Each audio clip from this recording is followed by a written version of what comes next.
Phone tapping case వ్యవహారం రెండు తెలుగు రాష్ట్రాల్లో సంచలనం రేపినటువంటి నేపథ్యంలోనే ఈ ఫోన్ ట్యాపింగ్ కేసులో ఇన్వాల్వ్ అయినటువంటి ఇద్దరిని ఇప్పుడు తెలంగాణ ప్రభుత్వం పట్టుకోవడంలో విఫలమైంది అనేటువంటి వార్తలు వస్తున్న నేపథ్యంలో ఆ ఇద్దరిని పట్టుకోవడంలో తెలంగాణ ప్రభుత్వం ఎందుకు విఫలమవుతూ వస్తోంది అనేది మనం విశ్లేషణ చేసుకునేటువంటి ప్రయత్నం చేద్దాం. ప్రస్తుతం మనతో పాటు ఉన్నారు ప్రముఖ రాజకీయ విశ్లేషకులు, ప్రముఖ సీనియర్ జర్నలిస్ట్ సిఎస్ రావు గారు. సార్తో మాట్లాడదాం.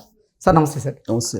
రెండు తెలుగు రాష్ట్రాల్లో ఫోన్ ట్యాపింగ్ కేసు వ్యవహారం అనేది సంచలనం రేపింది. ఈ నేపథ్యంలోనే అసలు ఈ కేసులో ఇన్వాల్వ్ అయి ఉన్నటువంటి ఇద్దరిని పట్టుకోవడంలో ఇప్పుడు తెలంగాణ ప్రభుత్వం విఫలమైంది అంటూ ఒక వార్త వస్తున్న నేపథ్యంలో ఆ ఇద్దరిని పట్టుకోవడంలో తెలంగాణ ప్రభుత్వం ఎందుకు వరుసగా విఫలమవుతూ వస్తుంది, వారిని ఎందుకు అదుపులోకి తీసుకోలేకపోతుంది, వారిని ఎందుకు విచారణ చేయలేకపోతుంది అంటే ఏం చెప్తారు? ఇది విచిత్రమైనటువంటి పరిణామం. వాస్తవంగా ఫోన్ ట్యాపింగ్ అనేది చాలా సీరియస్ కేసు. అది చాలా వేగవంతంగా విచారణ చేస్తున్నారు. అన్ని అరెస్టుల పర్వం కొనసాగుతుంది. కాబట్టి ఈ అరెస్టులు మొత్తం కంటిన్యూ అయితే కనుక ఒకళ్ళు వాంగ్మూలం ఇచ్చిన దాన్ని బట్టి ఇంకొకళ్ళకి అలా అలా లాస్ట్కి కేసీఆర్ గారి దగ్గరికి వెళ్తుంది. కేసీఆర్ గారిని అరెస్ట్ చేస్తారని చెప్పేసి అనుకున్నారు. అలా ఆ విధమైనటువంటి ఒపీనియన్కి వచ్చేసారు తెలంగాణ సమాజం కూడా. సీన్ కట్ చేస్తే కీలకమైనటువంటి ఇద్దరు అసలు వాళ్ళు ఎక్కడున్నారో కూడా తెలియట్లా, ఎక్కడున్నారో కూడా తెలుసుకోలేని పరిస్థితుల్లో తెలంగాణ ప్రభుత్వం ఉంది. తెలంగాణ ఇంటెలిజెన్స్ కానీ తెలంగాణ పోలీసు కానీ చాలా బలంగా ఉంటుంది. చాలా బలమైనటువంటి వ్యూహాన్ని రచించడం ద్వారా నిందితుల్ని ఎప్పటికప్పుడు పట్టుకొని అదుపులో తీసుకుని విచారిస్తారు అనేది ఉన్నటువంటి గుడ్ విల్.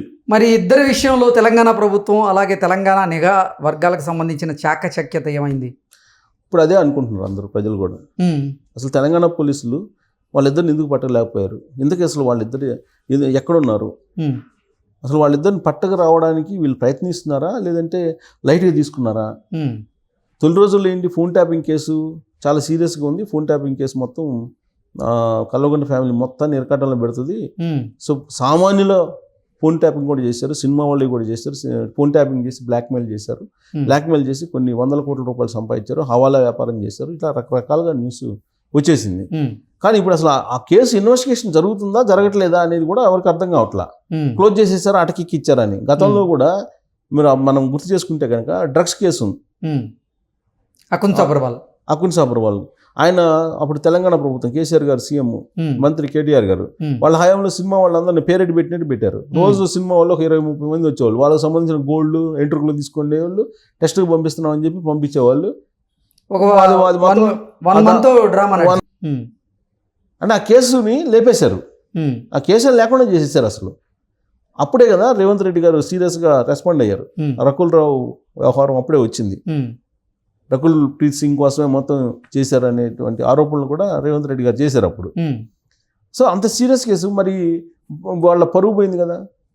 వాళ్ళని తీసుకొచ్చి రోజు వాళ్ళకి ఇన్వెస్టిగేషన్ అని చెప్పేసి వాళ్ళ గోర్లు ఎంట్రుకలు తీసుకొని దానికి సంబంధించిన వీడియోలన్నీ మీడియాలో వచ్చి వాళ్ళ పరువు ప్రతిష్టలు అన్నీ పోయినాయి కదా. దానికి రెస్పాన్సిబుల్ ఎవరు? అంత క్లీన్ చిట్ ఉంటే మరి మీరు అందరూ ఎందుకు అంతమందిని విచారించినట్టు? ప్రొడ్యూసర్స్ని, డైరెక్టర్స్ని, హీరోయిన్ని అందరిని విచారించారు కదా. మరి ఏమైపోయినట్టు? అలాగే ఇప్పుడు ఫోన్ ట్యాపింగ్ కేసు కూడా రేవంత్ రెడ్డి గారు ముఖ్యమంత్రి అయిన అవగానే వెంటనే టేకప్ చేసిన కేసు ఏదంటే ఫోన్ ట్యాపింగ్ కేసు. ఈ ఫోన్ ట్యాపింగ్ మిగతా వాటికి సరే కాళేశ్వరానికి ఏమో విచారణ కమిటీని వేశారు రిటైర్డ్ జడ్జి తోటి. అలాగే ఆడ పవర్ దానికి సంబంధించి దానికి కూడా యాదాద్రి భద్రాద్రి దానికి ఒక కమిటీని వేశారు రిటైర్డ్ జడ్జి తోటి. అవి ఏదో ఎంక్వైరీ నడుస్తున్నాయి. ఇది మాత్రం ఇప్పుడు తెలంగాణ సంబంధించిన సిఐడి వాళ్ళు ఇన్వెస్టిగేషన్ చేస్తున్నారు కదా. సిఐడి వాళ్ళు ఇన్వెస్టిగేషన్ చేస్తూ ఆల్రెడీ పోలీస్ ఆఫీసర్లు కొంతమందిని అరెస్ట్ చేశారు. వాళ్ళ వాంగ్మూలం కూడా తీసుకున్నారు. వాళ్ళ వాంగ్మూలం ఏం చెప్పారు? పెద్దవాళ్ళు చెప్తే మేము చేసామన్నారు. కేటీఆర్ గారు ఏమన్నారు? ఒకళ్ళిద్దరిని ఫోన్ ట్యాప్ చేస్తే ఏమవుతుంది అన్నాడు. అంటే ట్యాప్ చేసినట్టు ఆయన కూడా ఒప్పుకున్నాడు కదా. ట్యాప్ చేయకుండా అంటున్నారు, ఒకళ్ళిద్దరిని ట్యాప్ చేసి ఉంటారు. ఆ ట్యాపింగ్ ఏమైనా పెద్ద ఇదే అయింది అని చెప్పేసి ఆయన అన్నారు. అది మాకు కూడా చెప్పకుండా చేశారు, అదే పెద్ద నేరవా అని చెప్పేసి అన్నారు. ఇంత జరిగినప్పటికీ కూడా ఏమి వీళ్ళు సాధించారు? ఏం సాధించారు ఇప్పటి వరకు తెలంగాణ పోలీసులు లేదా రేవంత్ రెడ్డి గారి గవర్నమెంట్? అంటే రేవంత్ రెడ్డి గారే కావాలని స్లో చేస్తున్నారా, వదిలేసేటువంటి ప్రయత్నం చేస్తున్నారా? ఆ గతంలో డ్రగ్స్ కేసుని కనుక కేటీఆర్ గారు దాన్ని సైడ్ ట్రాక్ పట్టించినట్టు ఇప్పుడు ఈ ఫోన్ ట్యాపింగ్ కేసు కూడా సైడ్ ట్రాక్ రేవంత్ రెడ్డి గారే పట్టిస్తున్నారా అనేది అర్థం కావట్లా. ఒకటి తెలంగాణ పోలీసులకి ఇది ఒక పెద్ద ఛాలెంజ్ అయిపోయింది. యాక్చువల్గా తెలంగాణ పోలీసుని మనం అంటే తెలంగాణ పోలీసులకి ఇది ఛాలెంజ్గా మారిందా, లేదంటే అసలు తెలంగాణ పోలీసులు ఈ కేసు విచారణలో తప్పటడుగులు వేస్తున్నారా? తెలంగాణ పోలీసులు తప్పడడుగు కాదు, ఛాలెంజ్ కాదు.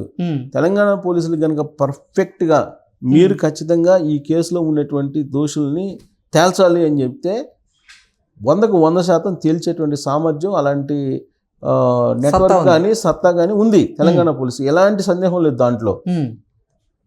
కానీ మరి ఇన్వెస్టిగేషన్ ఎందుకు స్లో అయింది అనేది ఎవరికి అర్థం కావట్లా. ప్రత్యేకించి అంతా అయిపోయింది, కేవలం ఇద్దరి దగ్గర ఆగిపోయింది. ఆ ఇద్దరిని కనుక పట్టుకొస్తే కేసు మొత్తం ఫైనల్ అయిపోతుంది. ఆ ఇద్దరు ఎవరు, ఎక్కడున్నారు? ఒకళ్ళు ఇంటెలిజెన్స్ మాజీ ఇన్ఛార్జి ఎవరు, ప్రభాకర్ రావు గారు. ప్రభాకర్ యుఎస్ లో ఉన్నారు. ఆయన పట్టుకురావడానికి అదేదో రెడ్ కార్నర్ నోటీస్ ఇస్తామని చెప్పారు.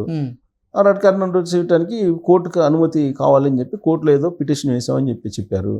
ఈ లోపుగా ఆయన ఏం చేశారు, ఆయన పాస్పోర్ట్ టైమే అయిపోయింది. పాస్పోర్ట్ టైం అయిపోయినప్పుడు కూడా అక్కడ అమెరికాలో ఉన్నారు. ఈ రీసెంట్ గా వచ్చిన న్యూస్ ఏంది, ఆయన అసలు ఆడ గ్రీన్ కార్డు తీసేసుకున్నాడు కాబట్టి ఆయన అమెరికా పౌరుడు అయిపోయాడు. అమెరికా పౌరుడు అయ్యాడు కాబట్టి తెలంగాణ పోలీసులు ఏం పీకలేరు అనేది ఒక వర్షన్ వినిపిస్తుంది. అది ఆ న్యూస్ వచ్చిన తర్వాత కూడా తెలంగాణ పోలీసులు రెస్పాండ్ అయ్యారు. మేము ప్రాసెస్లో ఉన్నాము, ఆయన అమెరికా నుంచి రప్పించేటువంటి ప్రయత్నం చేస్తున్నాము, ఆయన కాంటాక్ట్లో ఉన్నాము, ఆయన తీసుకొచ్చే ప్రయత్నం చేస్తున్నాం అని చెప్పి చెప్పుకుంటూ వస్తున్నారు.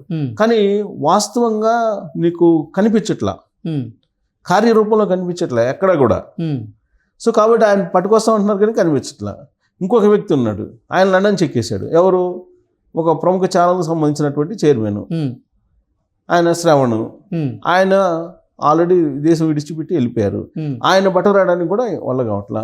అసలు రేవంత్ రెడ్డి గారి ఫోన్ని, రేవంత్ రెడ్డి గారికి సంబంధించినటువంటి కదలికలను అన్నింటినీ కూడా ఎప్పటికప్పుడు పసిగట్టడానికి సహకరించింది శ్రావణ్ అని చెప్పేసి పోలీసులు ప్రాథమిక విచారణలో అనుమానించారు.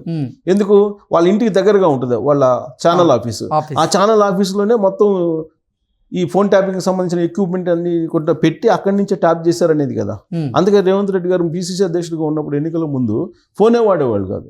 ఆయన మీద పెద్ద బ్యాడ్ ఏంటంటే ఫోన్ ఎత్తడు, ఆయన ఫోన్ రిసీవ్ చేసుకోవడానికి కదా ఆయన మీద ఉన్నట్టు. ఆయన ఎవరేమనుకున్నా నేను ఫోన్ ఎత్తను, ఫోన్ వాడను అని చెప్పాడు. కారణం ఏంటంటే ఇదే ఫోన్ ట్యాపింగ్ సంబంధించి. మరి అతన్ని శ్రావణ్ ఎందుకు పట్టలేకపోతున్నారు? 2 సంవత్సరం అయిపోయింది కదా. సంవత్సరం నుంచి శ్రావణ్ పట్టలేకపోతున్నారు లండన్ నుంచి. ఇక్కడేమో అమెరికా నుంచి ప్రభాకర్ ఆయన్ని పట్టలేకపోతున్నారు. వీళ్ళిద్దరిని పట్టుకొచ్చి విచారిస్తే కనుక వీళ్ళిద్దరు ఇచ్చేటువంటి వాంగ్మూలాన్ని పట్టి ఫామ్ హౌస్ని టచ్ చేయాలి. ఫామ్ హౌస్ని టచ్ చేయాలంటే వీళ్ళిద్దరు వాంగ్మూలం కావాలి. వీళ్ళిద్దరిని పట్టరావట్లేదు. వీళ్ళిద్దరిని పట్టకొచ్చేటువంటి ప్రయత్నం మరి తెలంగాణ పోలీసులు చేస్తున్నారంటే రేవంత్ రెడ్డి గారు మరి లైట్గా తీసుకున్నారా? రేవంత్ రెడ్డి గారు ఖచ్చితంగా ఆర్డర్ వేస్తే కావాలి, ఖచ్చితంగా వాళ్ళిద్దరిని పట్టుకొచ్చి ఈ కేసును ఫైనల్ చేయండి అని అంటే ఖచ్చితంగా ఆ సత్తా తెలంగాణ పోలీసులకు ఉంది. మరి వాళ్ళకున్నటువంటి సామర్థ్యాన్ని, వాళ్ళకున్నటువంటి ఇన్వెస్టిగేషన్ సత్తాన్ని ఉపయోగించుకోవట్లేదా? మరి ఎందుకు వాళ్ళిద్దరి దగ్గర ఆగిపోతున్నారు? వాళ్ళిద్దరిని ఎందుకు పట్టలేకపోతున్నారు? వాళ్ళిద్దరిని పట్టరారా? ఎన్ని సంవత్సరాలు పట్టరారు? మళ్ళీ అధికారం మారిపోయేదాకా పట్టరారా? ఏంటి అసలు తెలంగాణ సమాజానికి ఏం చెప్పాలి ఈ కేసుకు సంబంధించి, ఫోన్ ట్యాపింగ్కి సంబంధించి? ఈ ఫోన్ ట్యాపింగ్ అనేది 2014 నుంచి ఫోన్ ట్యాపింగ్ అనేది అనుమానాలు ఉన్నాయి. అప్పట్లో కూడా తెలంగాణ కేసీఆర్ ముఖ్యమంత్రిగా ఉన్నప్పుడు ఆంధ్రప్రదేశ్ సంబంధించిన ముఖ్యమంత్రి చంద్రబాబు నాయుడు గారు ఫోన్ ట్యాపింగ్ సంబంధించిన కేసులు ఉన్నాయి కదా. అప్పుడు కేసీఆర్ గారి ప్రభుత్వం మీద పెట్టినటువంటి కేసులు అప్పటి నుంచి ఉన్నాయి, ఫోన్ ట్యాపింగ్ కేసులు. అప్పటి నుంచి ఫోన్ ట్యాపింగ్ జరుగుతోంది. ఫోన్ ట్యాపింగ్ అనేది పెద్ద కేసు అసలు. అది నీకు ఆ కేసు బుక్ అయితే కనుక సెంట్రల్కి సంబంధించినటువంటి ఇష్యూ. అది పర్మిషన్ లేకుండా ఫోన్ ట్యాపింగ్ చేయడం అనేది పెద్ద నేరం. ఫోనోగ్రఫిక్ చట్టం ప్రకారం పెద్ద నేరం అది. సో కాబట్టి అసలు అది ఫైనల్ కావాలంటే వీళ్ళిద్దరు రావాలి. వీళ్ళిద్దరిని తీసుకురావట్లో మేనిమేషాలు లెక్కిస్తున్నారు ఇప్పుడు పోలీసులు. దాని వెనక పొలిటికల్ ప్రెషరు లేదంటే పొలిటికల్ ఇంట్రెస్ట్లు ఇవన్నీ ఉంటాయి. లేదంటే పోలీసులు అంత శాతకాని వాళ్ళు అయితే కాదు అనేటువంటి అభిప్రాయం అయితే ఉంది. మరి ఇక్కడ ఏం జరుగుతుంది అనేది నెట్ జనాలకు వదిలిపెడదాం. వాళ్ళిద్దరిని ఎందుకు తీసుకురాలేకపోతున్నారు అనేది. Okay sir, thank you so much. Thank you.